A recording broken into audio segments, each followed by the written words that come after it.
Salut les amis, j'espère que vous allez bien. On se retrouve aujourd'hui pour une nouvelle vidéo pour les combos couleurs au Distress Oxide. Donc j'ai dernièrement acheté de nouvelles couleurs en distress que je n'avais pas. Ce n'est pas forcément les dernières couleurs sorties. C'était juste pour compléter ma collection. Des couleurs qui me faisaient de l'œil depuis un certain temps. Donc je peux étoffer ma gamme de combos couleurs au Distress Oxide. Donc j'ai opté pour un combo plein de peps, de vitamines, de couleurs qui nous fait sentir bon que c'est l'été. Donc je suis partie du jaune au vert, à du vert très... comment le qualifier? Vert turquoise, voilà, je ne trouvais plus mes mots. Donc je suis partie sur la création d'un mood board au format A5 sur du papier Pantone multi-technique. Voilà ce que j'utilise. Donc là, la couleur que j'applique, c'est le Squeezed... non, attendez, je vous dis des bêtises. Si, c'est ça, c'est le Squeezed Lemonade. Le vert que j'applique là, c'est le Twisted Citron. Et je viendrai finir avec le Cracked Pistachio. Il me semble déjà vous avoir proposé quelque chose qui s'y ressemble. Mais je trouve qu'avec le jaune, ça apporte beaucoup plus de peps et de nuances à ce combo-là. Je préfère nettement, on peut bien imaginer aussi le faire avec une composition avec des feuilles, des feuillages, pardon, je peine à trouver mes mots, pour le printemps. J'ai vu passer cette idée de combo sur Pinterest. Je vais fouiner et je vais chercher là-bas. Donc là, avec un autre pochoir au motif de coquillage, ton sur ton, je viens appliquer quelques pochoirs, enfin effets pochoirs par-ci par-là. J'en veux pas de partout parce que c'est un motif, il est assez grand. Donc j'en mets que sur, on va dire plutôt les petites cases, juste de quoi habiller.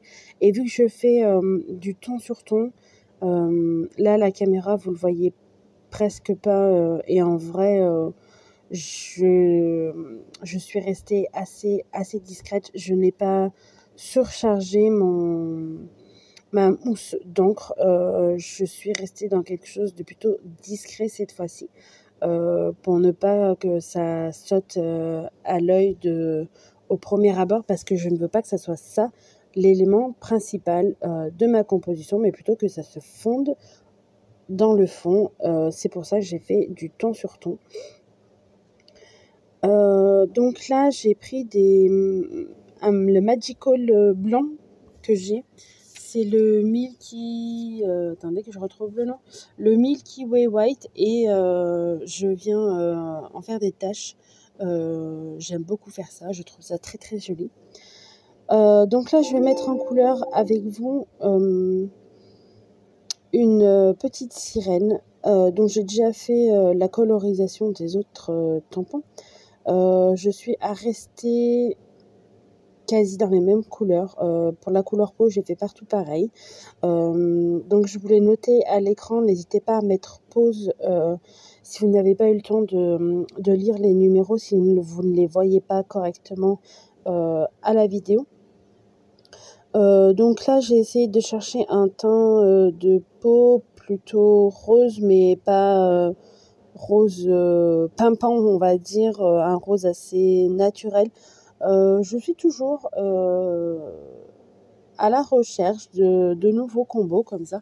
Chaque fois que je me mets à ma table de scrap, j'essaye d'étoffer ma gamme. Je me dis, j'ai plein de feutres, autant t'en servir et essayer de créer de nouvelles nuances à chaque fois.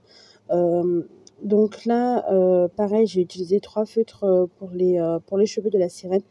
C'était pas vraiment nécessaire, c'était juste pour le plaisir, pour m'amuser. 2 teintes suffisent largement vu que c'est une petite zone. Ce sont des tampons, c'est une planche de tampons de MFT, My Favorite Things, qui date d'assez longtemps. C'est l'une des toutes premières planches que j'ai achetées quand j'ai commencé le scrap. Des fois, je me dis que je vais la remettre à vendre, et puis des fois non, parce que je me dis que c'est un classique, un intemporel, qu'on ne se lasse pas de ces petites sirènes, et on peut vraiment s'éclater et les mettre en couleur à l'infini. Enfin, personnellement, chaque fois que je les utilise, je fais tout le temps une colorisation différente. Je ne fais jamais 2 fois la même chose. Là, par exemple, vous voyez, dans la couleur des cheveux, j'ai essayé d'alterner. Celle que je suis en train de faire a beaucoup plus d'ombrage dans les cheveux que les autres. C'est ce qui me plaît avec les feutres à alcool, c'est qu'on peut jouer sur l'intensité des couleurs. Là, pareil, je fais la queue de la sirène. J'ai repris à peu près les mêmes couleurs que les cheveux, qui est celle d'à côté, mais avec un peu plus d'ombrage, on va dire. Je vous mets les numéros des feutres à l'écran. Si vous n'avez pas le temps de les lire, n'hésitez pas à mettre pause. Si vous avez des questions aussi, n'hésitez pas à me les poser. Sachez que je commence toujours par le feutre le plus foncé pour aller du plus clair. C'est ma façon à moi de faire. Peut-être qu'à vous, il vous faudra faire l'inverse, d'aller du plus clair au plus foncé. J'ai beau essayer quelques fois, mais ça ne me convient absolument pas. Je n'y arrive pas. Donc, je pars toujours du plus foncé au plus clair. Là, j'utilise du papier. J'essaie de vous montrer un peu plus près. Mais voilà, vous allez voir. Les reflets que vous voyez sur les petits éléments des sirènes et des tortues. En fait, j'ai utilisé les Crystal Drops, c'est ça, comment ça s'appelle? Oui, c'est ça, de chez Action, en fait, vous voyez. Et je viens l'appliquer comme ça au doigt. Là, j'aurais peut-être pas dû, parce que pour les autres, j'y suis allée au pinceau. J'ai enlevé le bouchon et ça a été beaucoup plus facile d'appliquer. Là, j'ai voulu y aller au doigt, mais c'est pas pratique du tout parce que c'est une toute petite zone. Donc, j'ai essayé d'être le plus précise possible, mais ce n'est pas facile. Ça aussi, ça peut être une idée à garder en tête quand on veut apporter un peu de brillance, mais qu'on n'a pas forcément soit des stylos gel paillettes ou de l'aquarelle pailletée. Si on a ce genre de choses, ces petites colles de paillettes, moi personnellement je les ai achetées, mais c'est pas pour m'en servir pour faire des dots. J'en utilise très très rarement, très très peu, quelques fois par-ci par-là, mais je trouve pas ça pratique parce que j'arrive jamais à les faire, ils sont jamais vraiment ronds, ça fait plus une montagne que d'être plat. Enfin bref, c'était plutôt pour avoir cette utilisation là que celle qui est prévue à la base, et ça fonctionne tout aussi bien. Donc après avoir découpé tous mes éléments, je viens mettre un contour noir à toutes mes cases parce que j'avais besoin de délimiter sur cette création, étant donné que c'est des couleurs assez peps, assez clinquantes. Je me dis que l'œil, il faut qu'il soit contenu dans les cases et pas qui divague autour de la création. Donc je suis venue faire le contour de toutes les cases et j'utilise un Pigma Micron de pointe 0,2. Donc c'est pas une grosse pointe, mais c'est pas une pointe fine non plus. Je trouve que pour ce genre de contour, c'est plutôt pas mal. Je n'aime pas trop les contours très épais. J'aime pas ça trop fin non plus parce que on ne le verrait pas, ou il faudrait que je fasse plusieurs passages à main levée. Ça ne me dérange pas, mais à la règle, il faut que ça soit quand même que ça se voie. Et une fois avoir tout découpé et fait le contour de mes cases, je viens coller mes éléments. Et là, vous voyez bien avec la lumière toutes les petites gouttes que j'ai pu faire avec le Magical. Je trouve que ça nous apporte ce côté... J'aime bien cet effet tacheté, moucheté, étincelant en fait du Magical blanc. Et puis ce qui est intéressant, c'est que les Distress réagissent vu qu'on active les Magical avec de l'eau. Dessous en fait, la couleur Distress se réactive légèrement. Donc j'aime bien ça. Il faudrait que j'essaye la prochaine fois de faire ça avec le noir que j'ai acheté aussi. Ça peut être plutôt pas mal.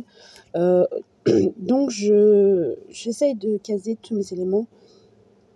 Donc j'en ai colorisé certains au feutre à alcool. Et les algues, vu que c'est des motifs pleins, je les ai plutôt tamponnés au Distress Oxide. J'ai essayé de prendre... le vert, c'est le Cracked Pistachio, et le orange, c'est le Carved Pumpkin, pour me rapprocher au mieux du combo couleur que j'avais décidé au départ. J'avais laissé des espaces vides pour venir tamponner les sentiments qui sont sur la planche de tampon. Donc là, j'utilise ma planche à tamponner parce que je n'avais rien d'autre sous la main. Ce n'est pas obligatoire, mais au moins j'ai un tamponnage parfait et net. Et au moins je suis sûre de l'emplacement où je le mets. Donc là, il restait un espace, je ne savais pas trop quoi mettre, et je me suis dit je vais rajouter un petit sentiment pour combler le vide. Et on arrive bientôt à la fin de cette création. Je vais juste apporter un peu plus de détails dans le fond parce que je trouvais qu'à certains endroits, vu que je n'ai pas mis de pochoir coquillage de partout, c'était un peu vide, il manquait certaines choses. Donc toujours en ton sur ton, j'ai pris le tampon des bancs de poisson qui est sur la planche de tampon. Et je viens en parsemer par-ci, par-là. Pareil, pas de partout, mais j'essaye de rester ton sur ton pour qu'il soit assez discret. Alors certains se voient beaucoup plus que d'autres. Là par exemple, dans le Twisted Citron, il se voit énormément comparé au jaune. Je ne sais pas pourquoi. Pourtant, il me semble pas avoir plus surchargé que ça mon tampon. Donc j'en mets par-ci par-là. On arrive à la fin de cette création. J'espère qu'elle vous aura plu. Si c'est le cas, n'hésitez pas à liker, à partager et à commenter. Et je vous dis à bientôt pour une nouvelle vidéo. Bye bye. Ah oui, et si tu veux être au courant des dernières vidéos que je poste, n'oublie pas d'activer la petite cloche de notification. Et tu peux aussi me suivre sur Insta, Milly la fée 43.